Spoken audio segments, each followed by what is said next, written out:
for coming, we're really excited today to present a landmark event in the fight to save the Congo Basin rainforest, the launch of the third biennial State of the Forest Report.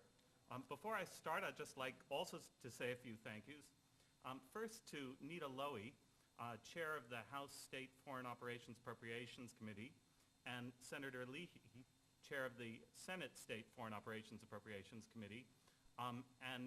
These two individuals have shown extraordinary leadership in helping to assure an increase in funding for the Congo Basin Forest Partnership, the partnership behind the State of the Forest Report and all of our work in the Congo Basin. So huge thanks to those individuals and to their staffers, and delighted to have staffers here today. We'd also like to thank Congressman Crowley, our own representative from the Bronx. We're headquartered at the Bronx Zoo, for getting us this lovely room. I'm James Deutsch, the Executive Director of the Africa Program at the Wildlife Conservation Society. I'm here mainly to introduce our speakers, but very briefly, I'd like to express what's so exciting about this State of the Forest Report. And it's really, the excitement is encapsulated in 4 words. The first word is partnership. This report is the product of the Congo Basin Forest Partnership. It is led by the nations and communities and organizations of Central Africa, in particular COMIFAC, the Association of the Ministers of the Environment of Central Africa, supported by the US government and partners from all around the world. And this is really a landmark partnership and a landmark effort. The second word is transparency. When you get a chance after this meeting, go on to the CARPE or University of Maryland websites, read the State of the Forest Report in English or in French, and what you'll see is that we have a whole new level, new to the aid community, new to the conservation world, new to Central Africa, of holding all of us accountable for what we are doing, what we're trying to do together, how we're doing it, the success we're making or not. And so this is an extraordinary movement forward in transparency, and of course that is the answer to improved governance in Central Africa and around the world, and improved management of natural resources. And the final word is accountability. This is the third State of the Forest Report, but it's the first one that provides quantitative measures for the extent to which all of us together are succeeding or failing at what we're trying to do in the Congo Basin. And that includes the US government, which has committed $100 million so far to this effort, and all of you who support that effort. What are we trying to do? We're trying to reduce the rate of deforestation in the Congo Basin and thereby reduce carbon dioxide emissions, to stem the loss of biodiversity, including gorillas, chimpanzees, bonobos, forest elephants, and much more. And we're trying to achieve sustainable development for the more than 70 million people who depend for their livelihoods on the Congo Basin rainforest. So what I'm hoping is that our 4 speakers today, as well as introducing us to the State of the Forest Report, will let us know the extent to which, based on that report, we are starting to succeed or not at these incredibly important objectives. Without further ado then, our first speaker, we're privileged to have John Flynn, who is the director of USAID's Central Africa Program, Central Africa Regional Program for the Environment, CARPE. And John is both the father of the State of the Forest process, and really the person more than anyone else who has led the international effort over the last 7 years to save the Congo Basin rainforest. John.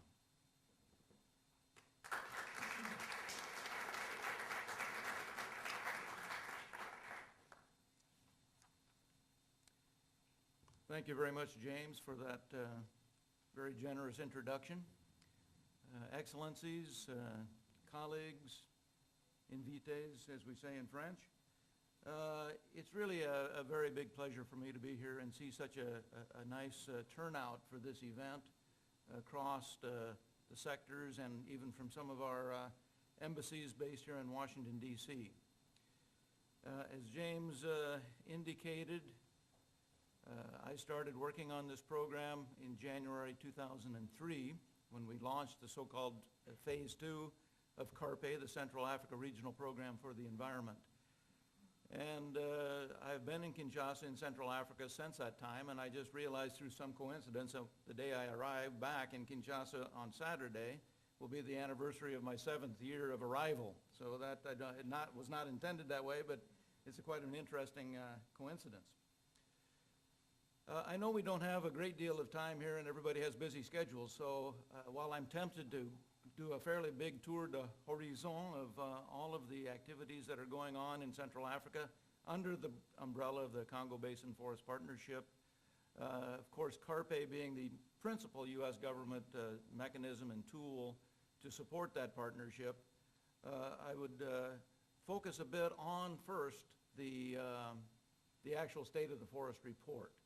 And that's the purpose for us gathering today, is to celebrate the third edition. As James said, we had a very preliminary first edition to test the model, the business model of doing this program, doing this report. We had a very a major edition published in 2006, which many of you have probably seen.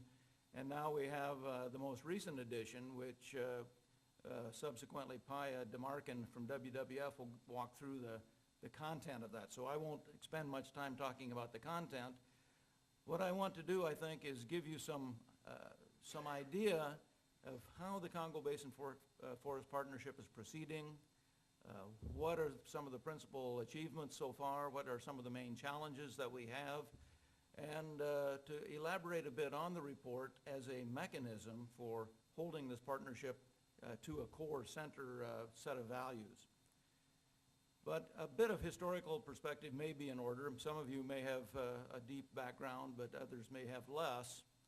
You will recall, or if you didn't know, the Congo Basin Forest Partnership was announced at the World Summit on Sustainable Development in Johannesburg, South Africa in 2002.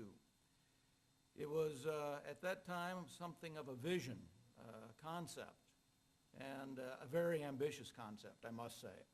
Just organizing and mobilizing the U.S. support for the Congo Basin is almost an unimaginable feat in some respects. The diversity of players, the diversity of different partners. But then when you add the layers of the international communities, the governments of the Central African states, the regional institutions, very soon you have a complexity that's almost difficult to describe. And I think the real accomplishment is laying the foundation for the sustainable management of the Central Africa forest by bringing all of these stakeholders to the table. And the State of the Forest report is important for several reasons, but I would put first and foremost that it's a mechanism, it's an effort, it's a project that virtually all the partners contribute and work together, and it's a kind of glue that holds the entire partnership to the center. And as you look at it and peruse the introduction, you will see that over 100 people directly contributed to that report. You know, it'd be one thing to just hire some consultants and experts to put together a report, which we too often do in this world, in my experience. But everybody, by working and contributing, has a stake in this effort. And that is irrevocable, and it's absolutely the most important part of the whole partnership, and the reason we set out to proceed the way we did, which is a very kind of collaborative approach. It's effort, it takes a lot of effort, but it's, I think, going to be proven to be very well worth it in the terms of the partnership that it strengthens. And James underlined the word partnership, and I would do that as well, because even within our U.S. Group, it's an enormous partnership of the private sector, NGOs, the government agencies, our resource agencies, the State Department, AID. It's a very big undertaking, even from our side. But when you start putting together all the other elements, it's a very big undertaking, and I think, in my experience in working in development, especially unprecedented. So that's, to me, is one big important aspect. Another important aspect is it's a capacity building tool for African scientists, government officials, and even local NGOs that all contribute to this effort. And they learn by being associated with people with different organizations, international organizations. So we're seeing an African capacity being developed through this mechanism that I think is very important. And it's something that the Africans themselves take enormous pride, I think, in having this document, that they own it, it's their document, and it's a measure of their own effort, and it's a resource document. In the last important aspect, it's a resource document that is on everybody's desk. And every time we go to a meeting in Central Africa about the forest, it's always, according to the State of the Forest Report, this is the situation. It's the authoritative reference for anything having to do with the forest. And it's evolved along the way of having themes and certain topics and certain subject matters that we delve into deeper and explore these subjects. And as you'll see in a few minutes, we were very heavy on this one, on environmental and ecosystem services, and including carbon sequestration, water, tourism, and other kinds of services that we feel are going to be important to develop to finance eventually the whole sustainable forest management system.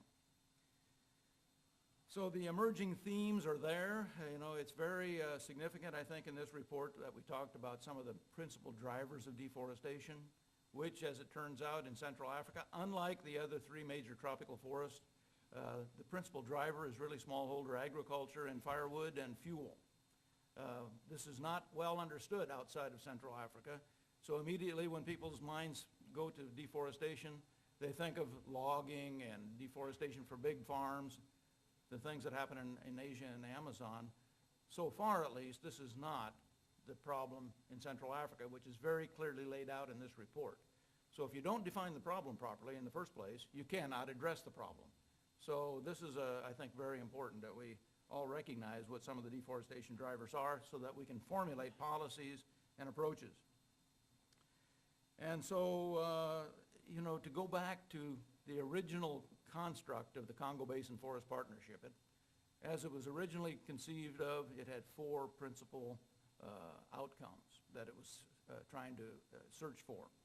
One of them was to develop a range of well-managed parks and nature reserves, protected areas throughout Central Africa. Another one, a very important one, was to set up a system of good logging concessions with good governance around those concessions. A third one, and a very important one, was poverty alleviation, which, unlike other parts of the world perhaps, the Central Africa forests are heavily inhabited by people. There's at least 60 to 80 million people living within the forests of the Central African states. This is not the same as in the other tropical forests. And so people depend directly and daily on the forest for their way of life and their living. And so destroying the forest will destroy the people of that region. And it's just obvious once you're there, but it's not obvious if you're not exposed to it on a constant basis. And then the Congo Basin Forest Partnership was to develop capacity, African capacity principally, at local, national, and regional levels. And I'm going to give a very brief report on that. I don't want to go over my timetable here too much, so I know James is watching me. But keep in mind that our partners in this program are making an unprecedented effort in building capacity. Just this last year, we just collected the data. Our partners collectively trained over 5,000 people throughout the region, many of those being at community levels, and training people how to use GPSs, how to map their local forests, how to set up local management activities.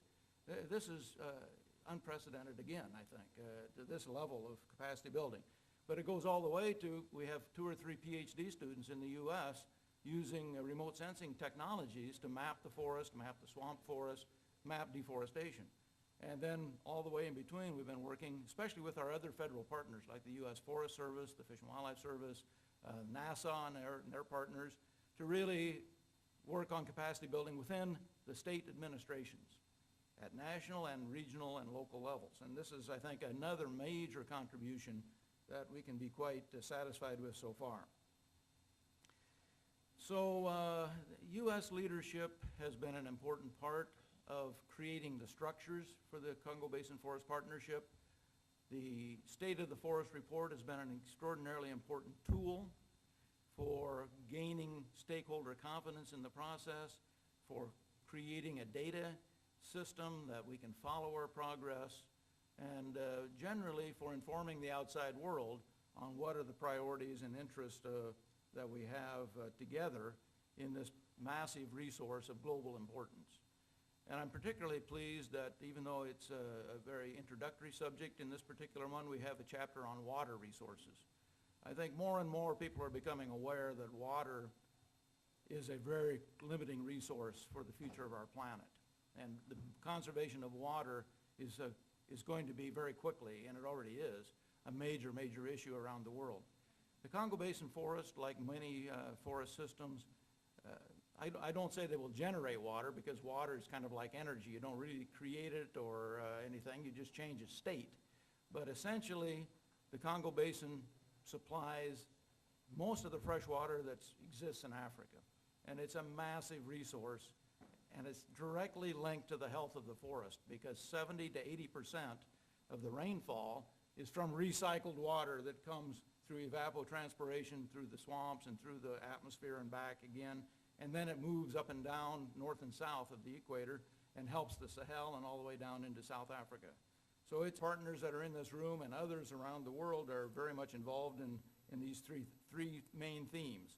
The first one, and again, it's something that's never been attempted to my knowledge at this scale, is what we call landscape management. This is the management of tropical forest systems on the ground at massive scale.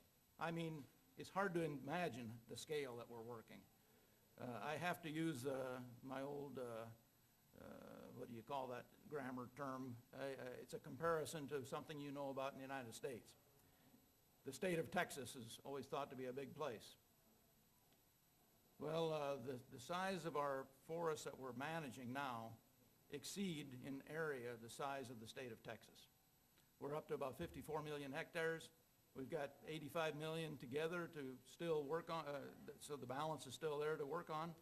But the 12 priority landscapes comprise about 85 million hectares of tropical forest that's more or less intact. This is something really, really vast and huge. The other area that we're working on that is very important, and it's all these are linked, is forest governance. And our partners here are working together with the local administrations, forestry administrations, to improve policies, laws, and regulations that would govern the forestry and biodiversity management. And this is a very big, important area. As you can only imagine, we can't have environmental services and other factors until we have good governance and transparency, even banking and things that you wouldn't immediately think of that are going to be needed if we're going to really be successful over the long term. And then the one aspect that ties it all together, of which the State of the Forest Report is a critical piece, is the monitoring systems, monitoring of the forests and the biodiversity and all the activities that are going on. The State of the Forest Report is one where we synthesize everything, but be aware that we have many other systems in place that are also available on the internet. For example, on our CARPE website, we have a great deal of information. So monitoring the forest, monitoring deforestation, monitoring biodiversity. We won't know if we're successful unless we can produce numbers. This is just the metrics have to be there. And we've worked hard to do that, and we've still got a ways to go, but I can tell you that we've made significant and substantial progress on that. And then I mentioned that we've done a massive amount of capacity building. It hasn't always been strategic, but we're working more and more towards becoming much more strategic. And I think with our U.S. federal resource agencies helping us, we're going to be very, very well placed to do more and more of that. So the future prospects is where I'm going to leave off on the CBFP. By any measure in international affairs, you would have to consider this to be a massive success at this stage. There's no way to say it's not a massive success. We have tremendous buy-in from the international community. We see more and more the multilateral banks, the other donors coming, and the European Union is another one that I'm glad to see that's here today, because they're a very big player in this region and with our partnership. The financing is coming. The capacity is still not fully there to really take all the advantage of the goodwill and financing that's there. But the U.S. objective in creating the partnership was to draw attention to the world of this resource, its importance, the ability to conserve it, and to kind of sound the alarm. And the world has really come to the aid of the Central African forests. And it's an area that's been neglected in many ways by the outside world, but I think we've seen a massive reorganization of priorities now, especially recently when global climate change is becoming such an important aspect on people's minds around the world. And the forest certainly will play an important role. So I think the future is good. We have the basis now for continuing. James mentioned a figure that the U.S. government's put in of about $100 million. I think it's now closer to about $120 when we get 2010 budget. But we should also quickly say that the NGOs have also raised a good deal of funding. In fact, we require a massive amount of contribution. So they have contributed together out of their own funding and their own fundraising almost $60 million at this point. It's very important, and it's a very significant fact. But the other donors, other players, the states, I think we can say there's been several $100 million raised for this purpose by now. And it seems to be catching to the point where I think we'll see more and more coming in. So we've built the structures, the funding is coming, we're running into a ceiling of capacity, but we're working hard to try to build capacity for this, the future prospects of the forest. So I leave you simply with the idea that, yes, this is a complicated program. It was, I mean, I think almost unimaginably complex when we started out. We didn't realize how it was going to be so complicated. But thanks to the goodwill of the international community, of the African countries, of the local citizens, because I should underscore the fact that local African citizens are really keen on conserving the forest. They understand better than many, in fact better than most of us probably, that the future lies in that forest. But they're forced through poverty to use unsustainable practices with ignorance and other kinds of problems. So I think through these landscape approaches, through introducing technologies that are less destructive, we're seeing very rapid sign-on to the objectives at all levels of the Congo Basin Forest Partnership. So I think the future looks quite positive. We're very grateful for the Congress of the United States to have been providing the funding that it has, and obviously we're hoping that this will continue. Thank you very much.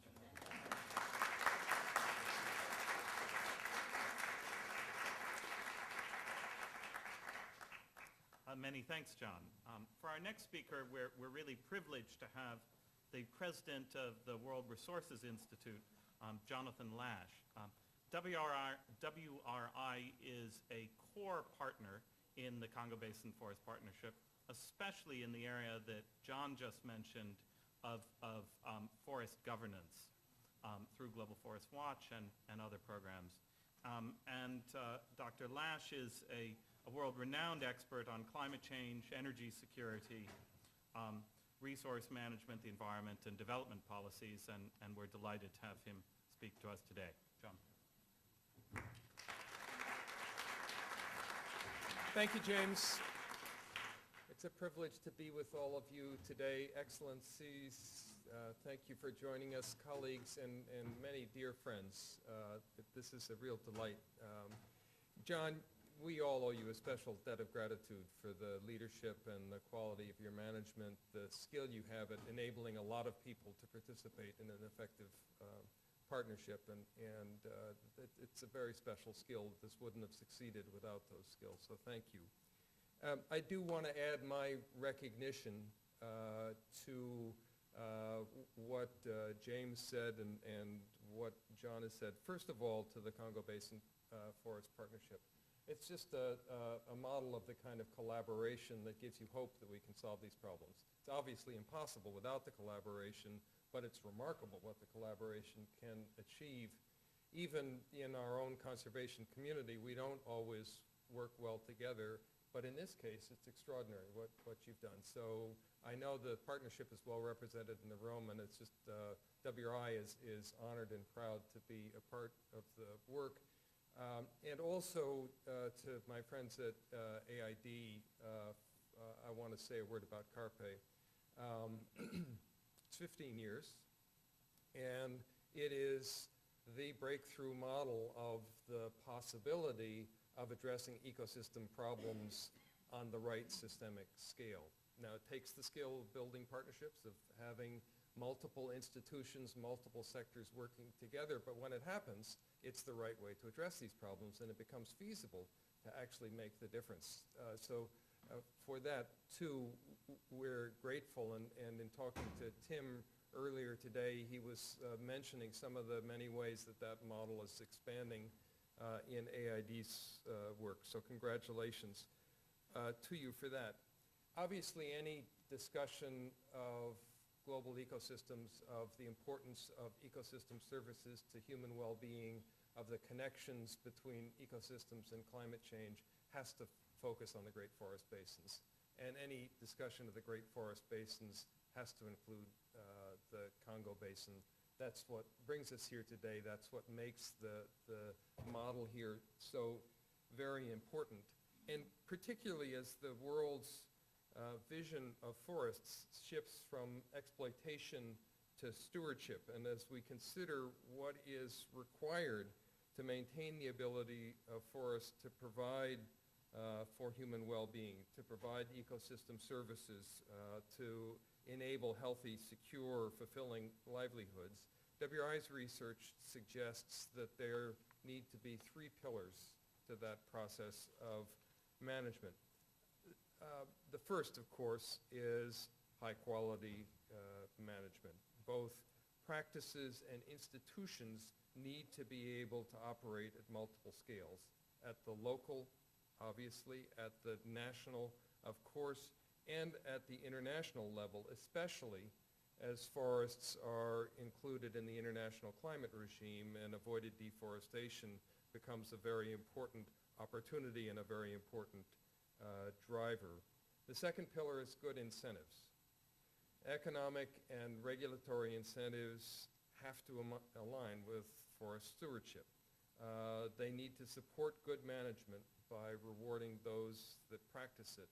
In a world full of perverse incentives, in which we seem to reward the wrong behavior, the efforts in this program to identify and strengthen good incentives are really quite significant.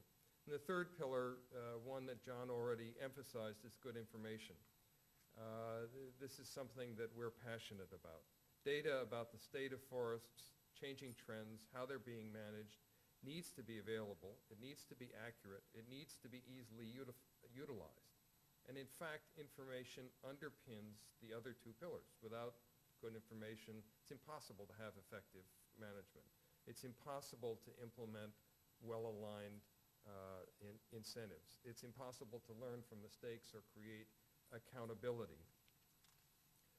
What is so striking about this edition of the State of the Forests in Central Africa is the extent to which it makes a significant contribution to all 3 pillars.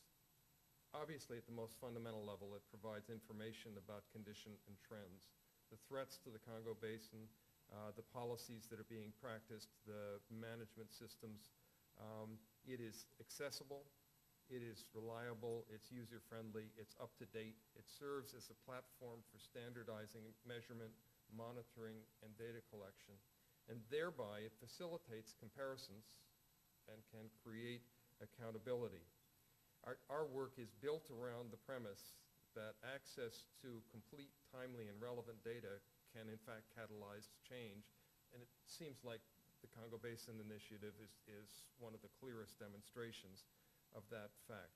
And finally, the report addresses the need to coordinate management of Central African forests across countries, highlighting the important role of COMIFAC, the need for basin-wide approaches to sustainable management of this asset rather than just a country-by-country approach.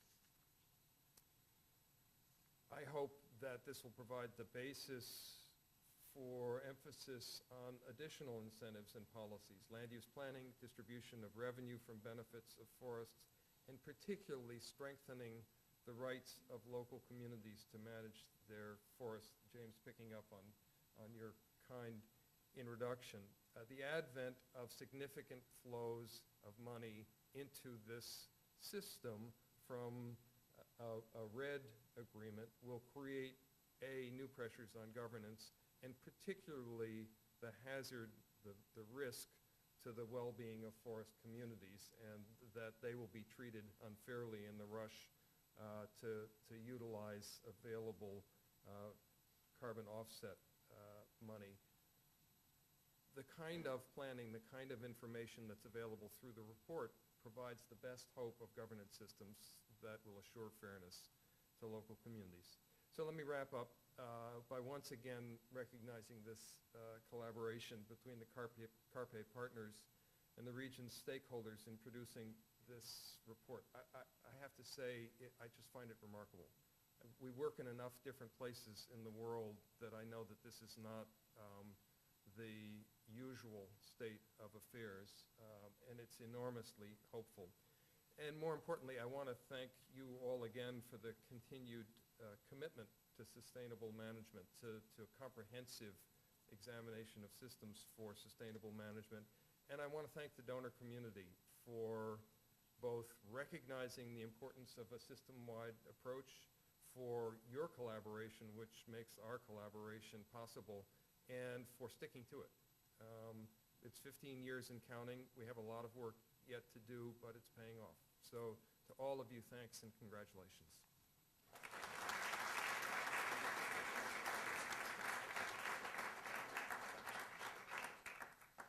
We're now lucky to have a brief presentation from Paya Demarcan. Paya has been a pillar of this process, first in the Carpe office in Kinshasa, and more recently at the World Wildlife Fund here in Washington, D.C. And she represents the strength of this partnership in that even though WWF kindly pays her salary, she speaks for all of us. And I know we're all going to learn more about the report from Paya, so thank you.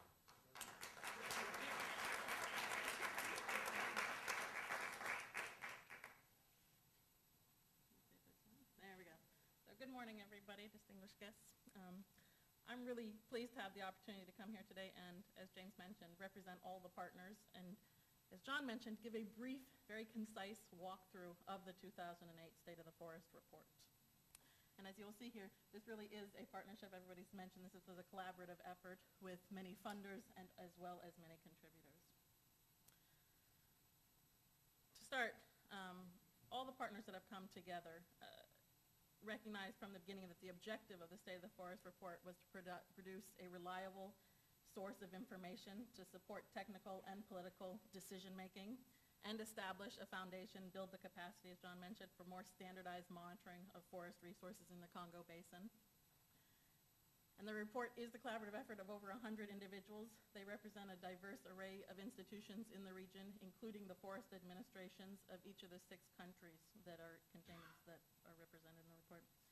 And the report is designed to facilitate access to information and uses a wide range of formats for displaying and communicating on different results. And so you'll see even around the room, there are a lot of posters here that give you a flavor of the different types of data that are contained in the report itself. The scope of the 2008 State of the Forest Report is the 6 countries that make up the forested region of the Congo Basin or Central Africa. And these countries include Cameroon, Equatorial Guinea, Gabon, Republic of Congo, the Central African Republic, and the Democratic Republic of Congo. The report itself is divided into 3 major sections. And I will say that in the hard copy of the report that is available via the web, or well, the hard copy is available here potentially in French, or upon request in English when it arrives, and the electronic version is available via the web. Within those reports, you're going to find information on indicators that were collected at the regional and the national level. The process of monitoring is also going on at a site-specific level, and there's a lot more information available via the Observatory for the Forests of Central Africa website at the site level, so down to a management use in a protected area or a concession. The first section of the report is dedicated to individual national chapters and a regional synthesis chapter examining the forestry sector. Within those chapters, you're going to find information on forest resources and local land cover change, the legal and institutional framework for managing biodiversity resources, logging and the timber sector, including production and industrial versus informal processing, the advancement of forest certification and sustainable forest management, and finally, biodiversity conservation and development. These chapters were largely put together by the forest administrations of these countries, and the results were validated in regional workshops. Okay. The second section of the report, did it get to, I can't see, sorry. The second section of the report is a series of chapters dedicated to providing consolidated information on important environmental services. As John mentioned, this is the third version of the report, and the reports have gone through different evolutions and have focused on different topics, and this one focuses on environmental services. Within this section, there are 6 chapters. The first chapter explores the concept of payments for environmental services and explores the potential for their implementation in the Congo Basin.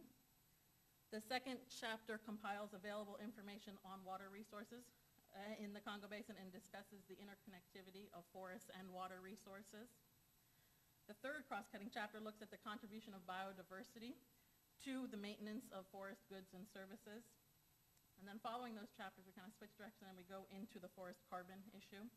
And there is a chapter that discusses the international dialogue on the reduction of emissions or reduced emissions from deforestation and degradation, or REDD, from the perspective of the Congo Basin countries. This is followed by a highly scientific chapter that tries to give the first ever estimates for carbon stocks and their variation across the Congo Basin. And then finally, a 6th chapter looks at the issue of peri-urban forests and wood energy, which, as John mentioned, is a critical concept in the Congo Basin, a critical driver of change. The third section of the report presents information collected on the ground in the 12 Congo Basin Forest Partnership priority landscapes. These landscapes were introduced in detail in the 2006 State of the Forest Report, but in the 2008 report, individual landscapes present the advancement of their activities in certain areas. And as James mentioned, this is the first time we've really tried to highlight some quantitative results in each of these landscapes and begin the process of monitoring the impact of our activities in these areas. And these chapters can concentrate on land use planning, changes in land cover including deforestation, large mammal and human impact monitoring. It includes reporting on over 100 biological surveys that have happened across these 12 priority landscapes. And finally, developments in human activities and indicators related to bushmeat and important agricultural activities. That is the state of the forest in a minute. The report itself is 400 pages long. But it is designed to facilitate access to information. So I would highly encourage people to look through the report. If you're looking for a specific topic on a specific country or a specific species, you will find it in there. And if you don't find it in the report, you're likely to find additional information on the web. So to conclude, I would like to remind everyone that the French and the English versions of the electronic version of the 2006 State of the Forest Report are available via the CARPE website, the COMIPAC website, the website for the Observatory of Forests of Central Africa, and the CBFP website. And please feel free to help yourself to a brochure that's, I think there's more copies in the back, that highlights some of the results in the State of the Forest Report and also provides the precise web addresses for these sites if you're looking to gain a copy of the report. Thank you.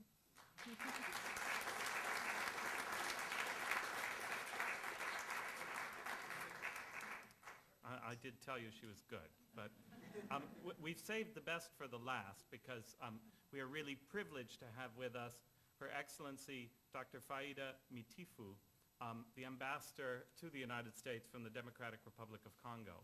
And of course, DRC is both our host for our CARPE CBFP headquarters in Central Africa, and also it is the largest of the Central African countries and the country which contains more than 50% of all of Africa's forest.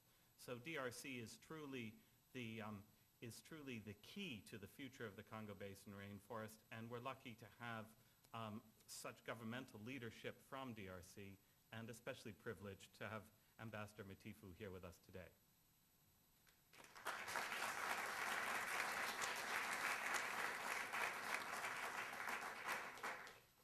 Good morning. I would like to thank the Wildlife Foundation and all the other partners for organizing this gathering. We are in Washington, and Central African countries are almost in existence in Washington. So this truly puts the Central African countries on the map in the United States. And I would like to express my appreciation about this event. Excellencies, I see my colleague from Cameroon and representatives from Gabon, and I think CAR also is here. Ladies and gentlemen, the forest of the Congo Basin, as we know, stretches over 6 Central African nations, and I will repeat them. I know the previous speaker said it, but we have to constantly repeat it because we are not that well known, especially when it comes to good things. So those nations are the Republic of Congo, Cameroon, the Central African Republic, Gabon, Equatorial Guinea, and my own country, the Democratic Republic of the Congo. This Congo Basin has a unique biodiversity, and the largest part of it lies in my country, as we heard earlier on, covering about 58% of the land area. And it's home to the second largest tropical rainforest in the world after the Amazon, and has been making substantial progress toward readiness. We heard it from Dr. Flynn and the other speakers. My own government has committed to designate 15 million hectares of the rainforest as new protected areas in order to conserve its forest resources.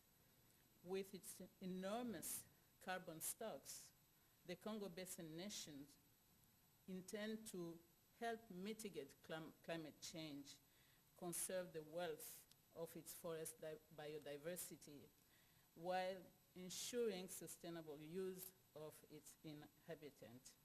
A few months ago in August, the DRC government signed a decree which designated the Maringa Lopori Wamba, I saw it on one of the map, an officially recognized landscape for the purpose of forest management. The same decree also designated Wildlife Foundation as the lead agent to coordinate the pilot planning activities in this landscape, which is one of the 12 landscapes managed by USAID's Central African Regional Program for Environment. After years of war, my country, the DRC, is impoverished and must face the task of rebuilding its economy, its infrastructure, its administrative structure, and also its political institutions. As we think about better practices and ways to eradicate illegal logging and other threats to biodiversity, such as uncontrollable mining and land clearance for farming, we as stakeholders must come up with new and less abrasive sources of revenue for the communities in the Congo Basin forest.